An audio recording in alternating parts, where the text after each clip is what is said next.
January 29, 1945, Holzheim, Belgium. Snow drifts along the edges of a quiet farming village as American paratroopers move house to house. The Battle of the Bulge is ending, but the war is still biting hard. Artillery echoes in the distance, and the cold seeps into bones and weapons alike. This is the European front in its final, most desperate winter. The key words of this war are survival, exhaustion, fear, and decision. In the first seconds of this story, you hear the names that define it. World War II, Ardennes, paratroopers, Malmedy, courage, defiance, Leonard Funk. A soldier shaped not by myth, but by responsibility. A man whose defining moment would last less than a minute, yet echo for generations. First Sergeant Leonard Alfred Funk Jr. walks through the village after a brutal fight. He is small in stature, quiet in manner, and utterly composed. Company C of the 508th Parachute Infantry Regiment has just taken Holzheim from German forces. The snow is stained where bodies fell. Dozens of enemy soldiers have surrendered. 80 prisoners are gathered in the yard of a farmhouse under the watch of 4 exhausted American guards. Funk checks on his men, moves back toward the fight, then turns again, intending to make sure the prisoners are secure.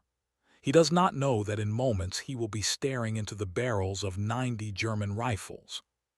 To understand how a clerk from Pennsylvania ended up at the center of one of the most astonishing acts of individual combat in World War II, you have to go back decades, to a life defined not by ambition, but by duty.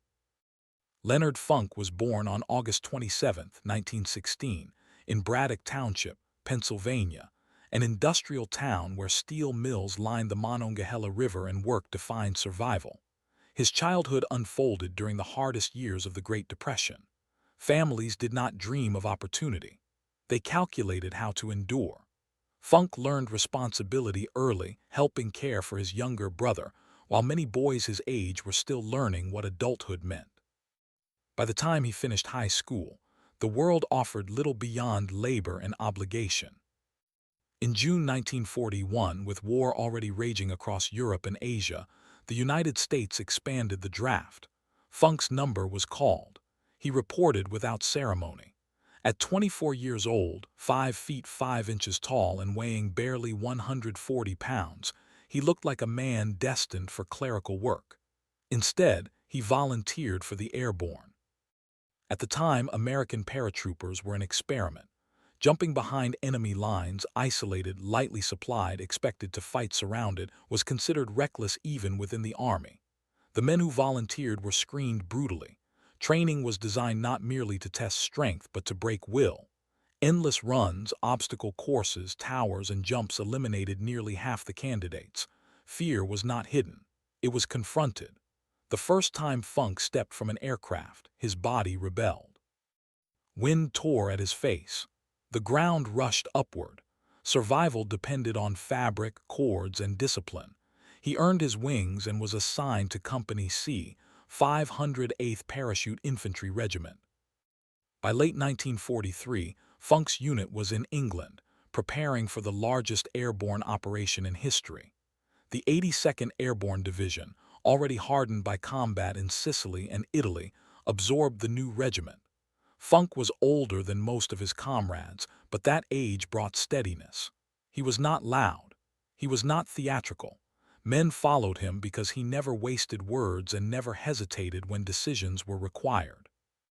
On the night of June 6, 1944, that steadiness would be tested. Funk stood inside a C-47 transport aircraft as anti-aircraft fire ripped through the darkness. The plane flew dangerously low, unable to climb under German fire.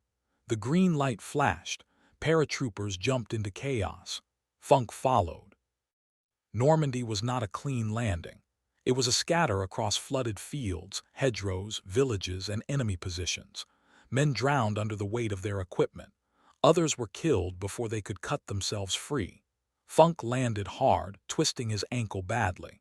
Pain flared instantly, but he could still move. He buried his parachute and began navigating enemy territory alone. He was more than 40 miles from his intended drop zone. Over the next 10 days, Funk gathered isolated paratroopers from multiple units, eventually forming a group of 18 men. Despite his injury, he insisted on leading every movement.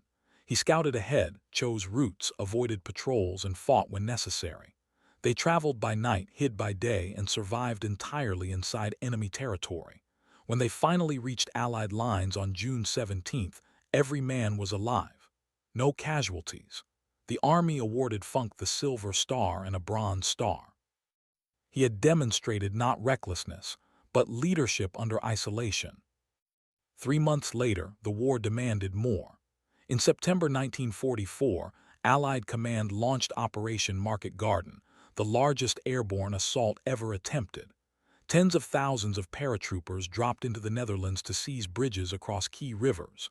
If successful, the Allies would break into Germany itself. The plan depended on speed and surprise. Instead, it encountered entrenched German forces and catastrophic resistance.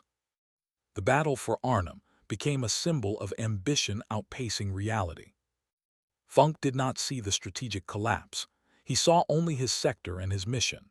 During the operation, he observed German anti-aircraft guns firing directly into incoming Allied gliders loaded with troops, vehicles, and supplies.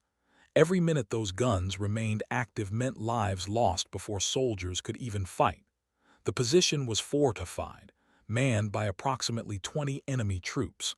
Funk had only 3 men. He attacked anyway. Leading the assault himself, Funk and his small patrol stormed the emplacement, neutralized the gun crews, and silenced all 3 weapons. The gliders landed safely. The Army awarded him the Distinguished Service Cross, the second highest honor for valor. In less than a year, Funk had earned 2 of the most prestigious decorations in American military history. But the defining moment of his life was still ahead. In December 1944, German forces launched their final major offensive in the West. 3 armies crashed through thinly held American lines in the Ardennes forest, aiming to split Allied forces and seize Antwerp. The result was the Battle of the Bulge, the largest and bloodiest battle the U.S. Army would fight in World War II. Winter conditions were brutal. Snow buried roads, weapons jammed, men froze in foxholes. Entire units were overrun. Then came Malmedy. On December 17th, a convoy of American artillery observers encountered an SS armored battle group. Outmatched and surrounded, they surrendered. They were disarmed, herded into a field, and executed. 84 Americans were murdered in cold blood. Survivors escaped by pretending to be dead. News of the massacre spread rapidly through the front. Something changed. The unspoken rules of surrender evaporated.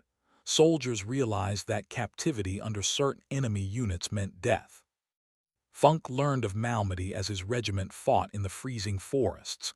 He did not speak of it openly, but those who served with him noticed a shift. He had always been disciplined, measured. Now there was a clarity in his decisions that allowed no room for compromise. He resolved that surrender was no longer an option. By January 1945, the German offensive had collapsed. Allied forces were advancing again. Company C was ordered to capture the Belgian village of Holzheim. The unit was under strength. Its executive officer had been killed. Funk assumed the role. Lacking sufficient infantry, he pulled clerks, cooks, and supply personnel from headquarters. Men who had spent most of the war behind desks were handed rifles and told they were infantry now. Funk did not ask if they were ready. He prepared them to be. The march to Holzheim was 15 miles through deep snow in a blizzard. Artillery fire harassed them along the route. When they reached the village, Funk organized the assault. His improvised platoon cleared house after house, capturing 30 German soldiers without a single American casualty. Another unit captured 50 more. 80 prisoners were gathered at a farmhouse. Funk left 4 men to guard them while he continued clearing remaining resistance. He did not know that a German patrol, moving through the village under white camouflage, would soon overwhelm the guards, free the prisoners, and turn the captured enemy into a force of 90 armed men preparing an ambush. And he did not know that he was about to walk directly into them.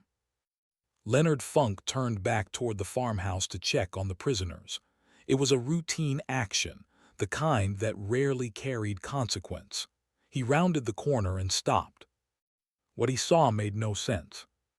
The 4 American guards were on their knees in the snow, hands behind their heads. The prisoners were no longer prisoners. Dozens of German soldiers stood across the yard, rifles raised, ammunition belts slung over shoulders. Weapons were being pulled from a pile on the ground. Men were moving into firing positions. 90 armed enemy troops where there should have been 80 captives. The German officer in command spotted Funk immediately. The stripes on his sleeve marked him as a leader. The officer stepped forward, jammed an MP-40 into Funk's stomach, and shouted in German. Funk did not understand a word. The officer shouted again, louder. Funk glanced at his men. 4 Americans helpless in the snow. 1 soldier beside him, equally exposed. The rest of Company C scattered throughout the village, unaware that 90 armed enemies were seconds away from attacking them from the rear. The math of survival offered no options. Surrender would be the logical choice. But logic had been buried in a frozen field near Malmedy. Instead of complying, Leonard Funk began to laugh. No one could later explain why. Perhaps it was instinct, perhaps stress, perhaps a moment of dark clarity. He would say afterward that he simply could not stop. The sound was sharp and sudden, cutting through the silence of the courtyard. The German officer froze. This was not how surrender worked. Prisoners did not laugh with a weapon pressed into their bodies. He shouted again, face red with fury. Funk laughed harder, bending slightly, shoulders shaking. Some of the German soldiers exchanged confused looks. A few even smirked. The tension twisted into something unstable. Funk raised one hand slowly toward his Thompson submachine gun, still slung over his shoulder. To the German officer, it looked like submission. A man finally surrendering his weapon. The officer relaxed a fraction. In that fraction of a second, Leonard Funk moved. He ripped the Thompson forward, leveled it at point-blank range, and pulled the trigger. The first burst tore into the officer's chest. The man collapsed before he could fall backward. Funk pivoted without pause, sweeping the muzzle across the nearest cluster of soldiers. The courtyard exploded in sound. The Thompson roared. German soldiers screamed. Snow kicked up as bodies dropped. Brass casings scattered across the frozen ground. Funk emptied the magazine in seconds, yanked it free, slammed in a fresh one, and continued firing. Training overrode fear. Every movement was automatic. "Get their weapons," he shouted to his men. The 4 Americans who moments earlier had been prisoners lunged for rifles lying in the snow. They fired from their knees. The single soldier beside Funk joined in. The Germans, leaderless and stunned, tried to respond, but confusion shattered their formation. Some fired wildly. One bullet struck the American standing next to Funk, killing him instantly. Funk did not stop. For roughly 1 minute, the courtyard became a storm of gunfire. When it ended, 21 German soldiers lay dead. 24 more were wounded. The rest threw down their weapons and raised their hands. The ambush was over before it had begun. Silence returned to the village, broken only by the wind. Funk stood amid the bodies, smoke curling from the barrel of his Thompson. He looked at his men and said quietly, "That was the stupidest thing I've ever seen." Company C secured Holzheim. The surviving prisoners were marched away under heavy guard. Funk reported the incident to his commanding officer as if it were another skirmish, another entry in a war already crowded with violence. But the story did not stay contained.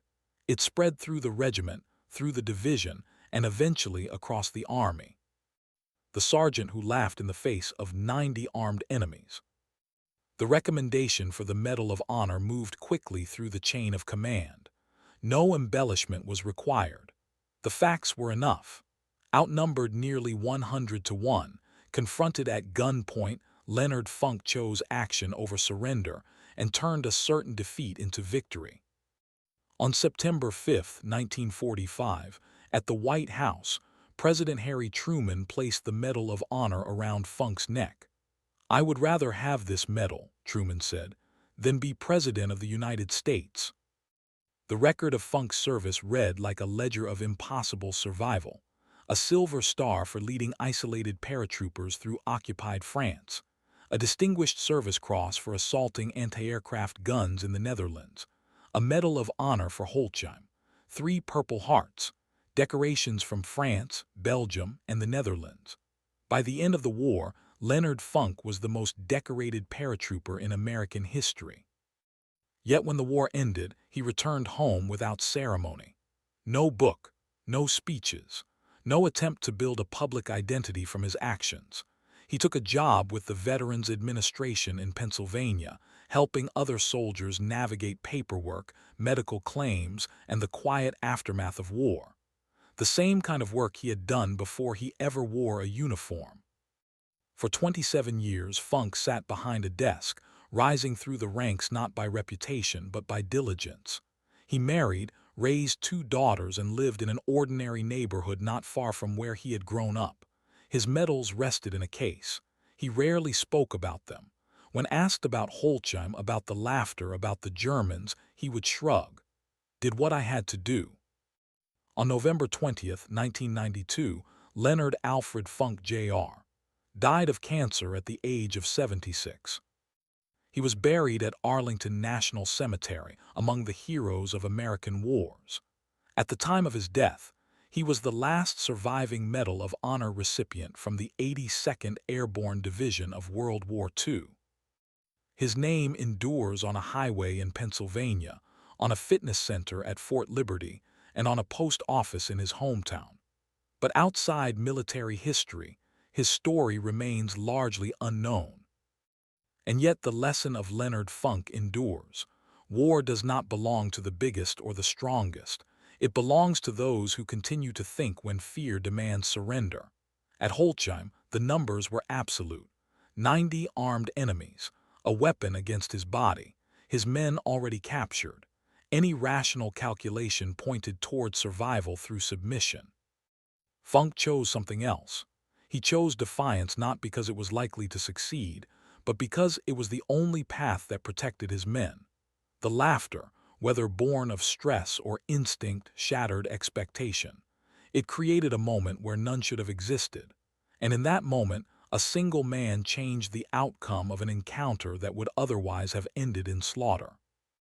This is what the Medal of Honor represents. Not strength alone, not training alone, but the will to act when the world narrows to a single impossible decision. History often remembers battles by numbers, by arrows on maps, by casualty figures and dates carved into stone. It rarely remembers the moment when a single human choice alters the fate of others. What happened in that Belgian courtyard was not a strategy, not a doctrine, not a maneuver taught in any field manual. It was the collision between one man's refusal to submit and the rigid expectations of an enemy who believed fear would do the work for him. Leonard Funk did not defeat 90 soldiers through strength. He defeated certainty itself. He turned predictability into chaos and chaos into survival. After the ceremony at the White House, after the photographs and the handshakes, Funk returned to a country already rushing toward peace. America was eager to close the chapter of war. Soldiers were coming home by the millions. Factories were converting back to civilian production. Families were trying to rebuild lives interrupted by years of separation. In that world, there was little room for stories that did not fit neatly into victory parades and patriotic headlines. Funk did not insist that his story be told. He did not correct the silence. He accepted it. He spent decades doing what he had always done best, showing up, working quietly, helping others without drawing attention to himself. In the offices of the Veterans Administration, he listened to men who carried injuries no one could see, who struggled with paperwork and pain and memories that followed them home from Europe and the Pacific. He never told them that he was a hero. He did not wear his medals to work. When they spoke about the war, he listened more than he talked. If someone recognized his name, he changed the subject. That choice, too, was a form of leadership. Funk understood that courage was not a performance. It did not need an audience to exist.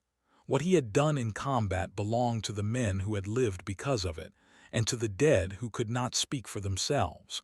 The rest of the world did not require an explanation. Time passed, generations changed. The names of battles faded from public memory. The Ardennes became a place on a map rather than a frozen forest where young men had once fought and bled. Holzheim returned to being a quiet village. The farmhouse still stood. Snow still fell in winter. Life moved on. When Funk died, there were no grand public ceremonies. There was a burial among other soldiers, under white headstones that marked no difference between famous and unknown, between the most decorated and the barely remembered. Only a name, a rank, a war, a date. Equality in death, if nowhere else. And yet the meaning of what he did not die with him, because Leonard Funk's story is not about a single gunfight. It is about the moment when the world reduces a human being to an equation with no solution, and that person chooses to act anyway. It is about refusing to allow fear to write the ending. At Holzheim, Funk had every reason to surrender. The numbers were overwhelming. The weapon was already pressed against him. His men were already on their knees. Any rational calculation would have concluded that resistance meant death. But Funk was not calculating survival for himself alone. He was calculating responsibility. If those Germans escaped, his scattered company would be attacked from behind. Men who trusted him would die. The decision in front of him was not between life and death. It was between one man's surrender and many men's lives. That is why the laughter mattered. It disrupted the script. It broke the pattern the enemy expected. In war, expectation is often as powerful as firepower. Soldiers are trained to recognize certain behaviors: fear, compliance, desperation. Funk gave them none of those. He introduced the one variable they were not prepared for. In that instant of confusion, he created space where none should have existed, space to act, space to protect, space to change the outcome. Courage is often imagined as the absence of fear. In reality, it is almost always born inside it. Funk did not lack awareness of the danger. He understood it completely. He simply refused to let it decide for him. What followed was not a miracle. It was preparation meeting resolve, training guiding instinct, responsibility overriding self-preservation. That is why his story endures, even when his name does not, because it speaks to something universal and uncomfortable, that there are moments when no option guarantees survival, and yet a choice must still be made. Moments when the safest path is also the most costly to others. Moments when doing what is right carries no promise of reward, only the possibility of meaning. War did not make Leonard Funk extraordinary. It revealed what was already there. The same quiet discipline that led him to care for his family during the Depression, to lead lost men across occupied France, to help veterans navigate life after combat, was the discipline that guided his hand in that courtyard. He did not see himself as a symbol. He saw a problem that had to be solved, and men who depended on him to solve it. The Medal of Honor is often described as recognition for valor, but in its purest form, it is recognition of a decision made when nothing compels a person to choose others over themselves. It is a record of moments when someone stood where surrender was easy and responsibility was hard, and chose responsibility. Leonard Funk did not seek to be remembered, but memory does not always belong to those who ask for it. Sometimes it belongs to those whose actions answer a question that humanity never stops asking. What does it mean to be brave when there is no audience, no promise of victory, and no certainty of survival? In a frozen courtyard in Belgium, surrounded by enemies, Leonard Funk answered that question in the only way that mattered. He did not negotiate with fear. He did not wait for permission. He acted. And in doing so, he saved lives. That is why his story remains. Not because he was the most decorated paratrooper of the war. Not because a president once said, He would rather wear his medal than sit in the highest office in the land. But because when the world demanded surrender, Leonard Funk chose responsibility. That choice is the true measure of courage.